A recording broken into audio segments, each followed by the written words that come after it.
Now let's move to the question number 9. The function f and g are defined for all real values of x by f of x is equal to 3x minus 2 whole square plus k and g of x is equal to 5x minus 1, where k is a constant. Part A, given that the range of the function g of f of x is greater than or equal to 39, find the value of k. First we find the g of f, and g of f is equals to the g of f of x. So g of f of x, which is 3x minus 2 whole square plus k. Now plug x is equal to 3x minus 2 whole square plus k in the function of g of x. So we will have 5x, which is 3x minus 2 whole square plus k minus 1. So g of f is equals to 5 times 3x minus 2 whole square, and then 5 times k is plus 5k minus 1. This is the g of f. We calculated the g of f. Now we need to find the value of k such that g of f of x is greater than 39. This value is greater than and equal to 39.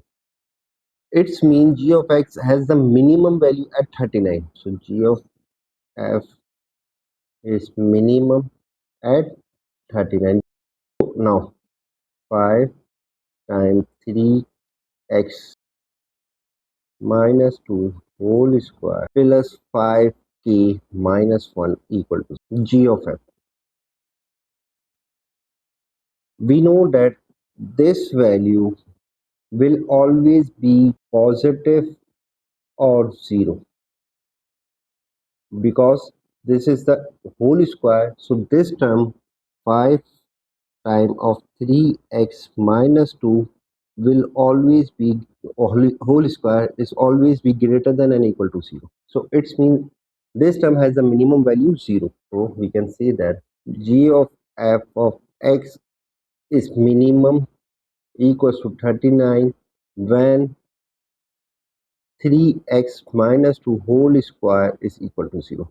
Okay, so the minimum value of this term is 0. So it's mean when this term is 0 means g of x will have the minimum value. So we can say that 5k minus 1 equals to 39 because 3x minus 2 whole square is 0.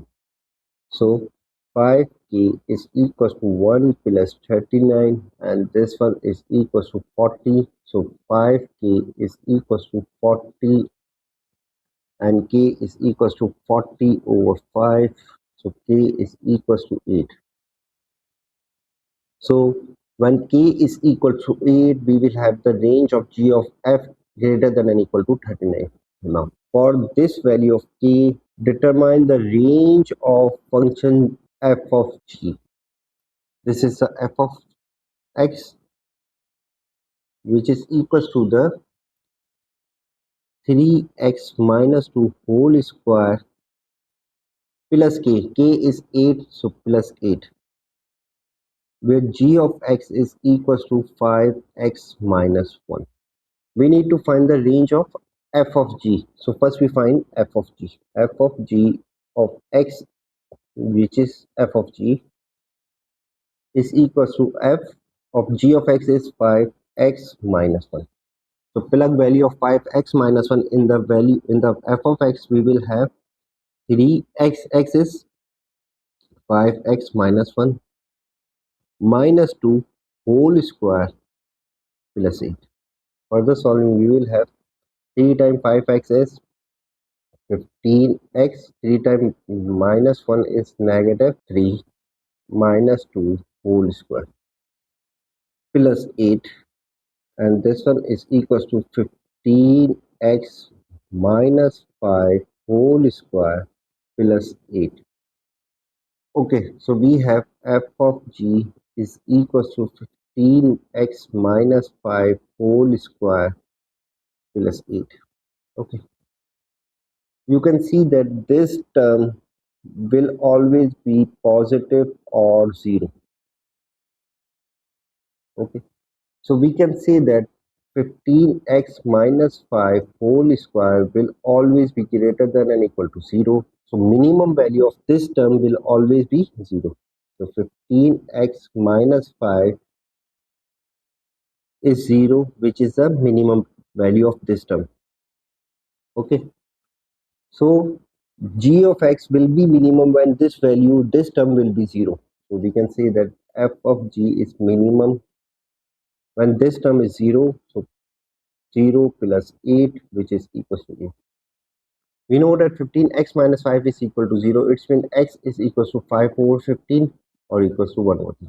So when x is equal to 1 over 3, this term will have the minimum value. So when we change the value of x, this value will have the positive value. So the f of g will increase. So we can say that range of f of g has a minimum value which is 8, and the maximum value depends on the value of x. If value of x is greater than and less than 1 over 3, we will have this term positive value, and positive plus 8 will be the greater than 8. Okay, we can say that it will move up to the infinity, and this one is the open bracket. Part C, the function h is defined for all real value of x and is such that g of h of x is 35x plus 19. Find an expression for g inverse of x, and hence or otherwise find the expression for h of x. We know that it is given that g of h of x is equals to 35x plus 19. And we already know that g of x is equals to 5x minus 1. We need to find the expression for g inverse. First we find g inverse.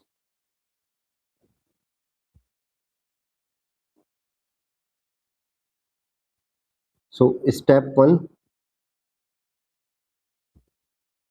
equate g of x as y. So g of x is equals to y, which is equal to 5x minus 1. Step 2, interchange the variables. Okay, so we have y is equals to 5x minus 1. When we interchange the variables, y will be x and x will be y. So x is equals to 5y minus 1. Step 3, make y as the subject. Now we need to isolate the y. So we have x is equals to 5y minus 1, and we know that when we switch negative y on the left side, it will be x plus 1 is equals to 5y. So we will have y is equals to x plus 1 over 5, and this one is equals to g inverse of x. So we have calculated the g inverse of x. Now we need also the expression for h of x. It is given that g of h of x is equals to 35x plus 19. When we switch g on the right side, it will become h of x, which is equals to g inverse of 35x plus 19. We just calculated the g inverse, which is x plus 1 over 5. So plugging x is equal to 35x plus 19 in the inverse equation, we will have h of x equals to g inverse means x is 35x plus 19, then plus 1 over 5. So this one is equals to 35x plus 20 over 5, and taking 5 common, we will have 7x plus 4 times 5 over 5. 5 will be cancelled out, and we will have h of x is equals to 7x plus 4, which was required.